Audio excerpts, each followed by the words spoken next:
ইতিহাস ও ঐতিহ্যে ঘেরা মুন্সিগঞ্জ জেলায় ঘুরতে গেলেই চোখে পড়বে সারি সারি দোতলা ঘর। টিন ও কাঠের তৈরি এসব ঘর দেখতে যেমন দৃষ্টিনন্দন তেমনি মজবুত। যুগ যুগ ধরে বাসিন্দারা এসব নকশা করা ঘর ব্যবহার করায় এটি হয়ে উঠেছে এই অঞ্চলের ঐতিহ্যের অংশ।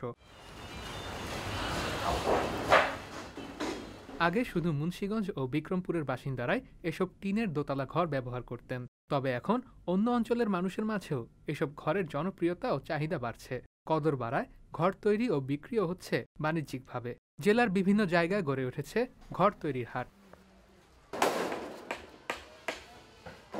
মুন্সিগঞ্জের হাটগুলোতে দিনভর চলে ঘর তৈরির কর্মযজ্ঞ। তৈরি শেষে বিক্রির জন্য সারি সারি করে সাজিয়ে রাখা হয় এসব শৈল্পিক ঘর। ঘরগুলো এমনভাবে তৈরি করা হয় যাতে বিক্রির পর প্রতিটি অংশ আলাদাভাবে খুলে ক্রেতার বাড়িতে স্থায়ীভাবে বসিয়ে নেওয়া যায়।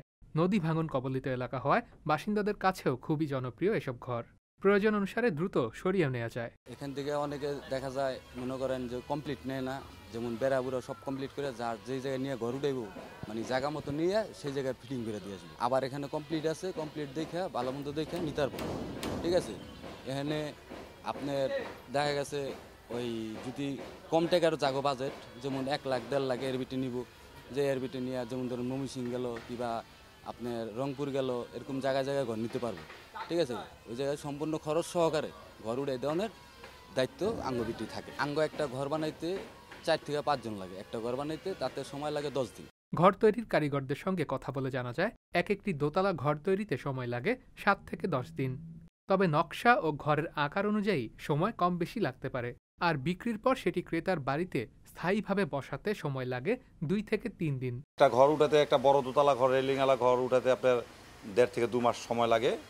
একটা বড় ঘর মিস্ত্রি মজুরি 1.5 থেকে 2 লাখ টাকা লাগে। মিস্ত্রি মজুরি কিছু কিছু ঘরে বিভিন্ন ডিজাইনের কারণে বিল বাড়তে পারে। ঘর 1 থেকে 1.5 লাখ টাকা হতে শুরু করে আপনার 20-30 লাখ টাকা পর্যন্ত আছে। সাধারণত একটি দোতলা ঘরের উচ্চতা হয় 17 থেকে 32 ফুট। তবে চৌচালা বা 7 চালা ঘরও তৈরি করেন কারিগররা।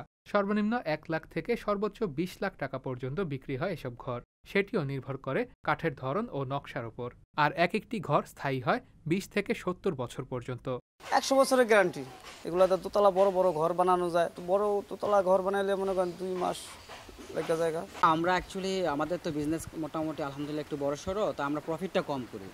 হয়তো একটা ঘরে যদি আপনার 6 লাখ 7 লাখ টাকা দাম একটা ঘর নেয়, নর্মালি তো এত টাকা ইনভেস্ট করে 30-40 হাজার টাকা আমাদের প্রফিট করতেই হয়। যেমন বর্তমান টিনের প্রচুর দাম, কাঠের প্রচুর দাম। নাইজেরিয়া থেকে যে লোহা কাঠটা আসতেছে, আপনার নাইজেরিয়ান লোহা, এটা প্রচুর পরিমাণ দাম বেড়ে গেছে। দেন হচ্ছে টিন তো বাংলাদেশের পণ্য, জাপান থেকেও আসছে টিন। আবুল খাইর স্টিল বা আপনার ওই যে অ্যারাবিয়ান সুপার হর্স, এটা আমাদের বিক্রমপুর বাসায় স্পেশালি বাংলাদেশের মানুষ পছন্দ করে। তো এই টিনগুলো সরকার যদি একটু দেখতো, তাহলে কিন্তু আমরা পাবলিকরে আর একটু কমে দিতে পারতাম। এক সময় এই অঞ্চলের বাসিন্দারা নিজেরাই বাড়িতে এসব ঘর তৈরি করতেন, নকশাও করতেন নিজেরাই। তবে এখন চাহিদা বাড়ায় বাণিজ্যিকভাবে এসব ঘর তৈরি হচ্ছে। প্রতিনিয়ত গড়ে উঠছে ঘর তৈরির কারখানা। সংবাদ প্রকাশ, নিউজ ডেস্ক।